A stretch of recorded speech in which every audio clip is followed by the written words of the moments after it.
यह कहानी राजस्थान के कोटा शहर की एक भूतिया हवेली के बारे में है। यह हवेली राजा महाराजा के समय में बनाई हुई थी, लेकिन पिछले 18 सालों से इस हवेली में आज तक कोई भी रहने के लिए नहीं आया था। इच्छा होने पर भी इस हवेली में कोई भी नहीं आ पा रहा था, क्योंकि लोगों का कहना था कि इस हवेली में भूत प्रेत का साया है। जब अजित सिंह को इस हवेली के बारे में पता चला तो उसने तय किया कि वह इस रहस्य को जानकर ही रहेगा, क्यों लोग इस हवेली में नहीं रह पा रहे हैं। उसने मजबूत इच्छा शक्ति से हवेली में रहने की पूरी तैयारी कर ली। जब उसने हवेली के अंदर जाने के लिए पैर आगे बढ़ाए तो दरवाजे पे किसी अनजान व्यक्ति ने उसे रोक लिया और नज़दीक आके पूछा, कौन हो आप और किधर जा रहे हो? अजित सिंह ने जवाब देने के बजाय उसके सामने सवाल किया, जी आप कौन? मेरा नाम अर्जुन सिंह है और मैं यहीं पास में रहता हूँ। अजित सिंह ने कहा, ओह अच्छा, मैंने सुना है कि यह भूतिया हवेली है और यहाँ कोई नहीं आ पाता, इसलिए हवेली में एक दिन रुकने का फैसला किया है। अर्जुन सिंह ने कहा, जी हाँ, आपने सही सुना और आप भी अंदर मत जाइए। मेरी माने तो आप भी वापस लौट जाइए, यहाँ बहुत खतरा है। यह सुनकर अजित सिंह खुश हो गया, जैसे उन्हें कोई लॉटरी लग गई हो। अर्जुन ने उसकी खुशी को देखकर बोला, आप क्यों खुश हो रहे हैं? आपको तो भूत का नाम सुनकर डर लगना चाहिए। शायद आपको पता नहीं होगा कि मैं भूत प्रेत में काफ़ी दिलचस्पी रखता हूँ।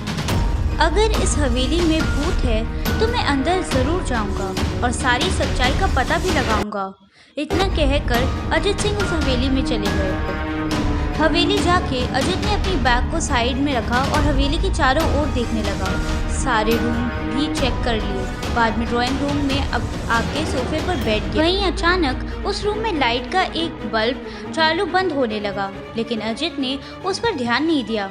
थोड़ी देर बाद दूसरा बल्ब चालू बंद होने लगा, फिर तो हवेली की सारी लाइट चालू बंद होने लगी। यह सब देखकर अजित अपनी जगह पे खड़ा हो गया और संपूर्ण सचेत हो गया। अचानक उसके सामने एक छोटा टेबल हवा में उड़ने लगा, करीब 6 हवा में ऊपर जाके गोल गोल घूमने लगा और बाहर की ओर। अजित ने तुरंत ही अपनी जगह बदल दी और दूसरी ओर चला गया और वो टेबल वहीं जाके गिर जहाँ अजित खड़ा था। अजित कुछ समझ पाता उतने में ही सोफे की शीट उसकी ओर आने लगी, तो जल्द खड़ा हो गया और छलांग लगा के दूसरी ओर कूद गया, जिसके कारण सोफा दीवार को टकराया और अजित बच गया। अचानक सब कुछ शांत हो गया। अजित ने चारों ओर सतर्कता से देखा और बड़ी आवाज में बोला, तुम जो भी हो सामने आकर बात करो।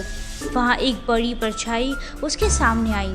अजित ने उसे परछाई को देखकर बोला, कौन हो तुम और क्यों मुझे मारना चाहते हो?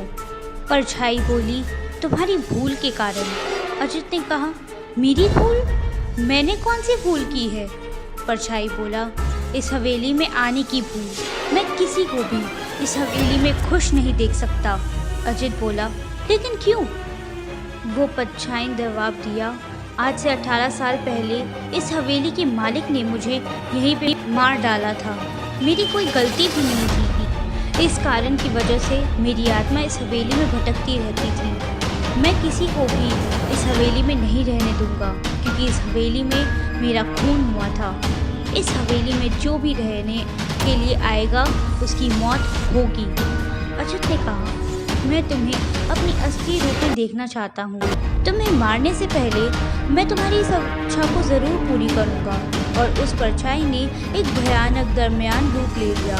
उसका चेहरा इतना भयानक था कि अजित भी एक क्षण के लिए डर गया, लेकिन दूसरे ही क्षण में उसने अपने आप पर काबू पा लिया। बाद में इतना अपनी जेब में से सफ़ेद पाउडर निकाला और उस भूत पर फेंक दिया। भूत पर पाउडर पड़ते ही वो जलने लग गया। बड़ी बड़ी ज्वालाएं उठने लगी।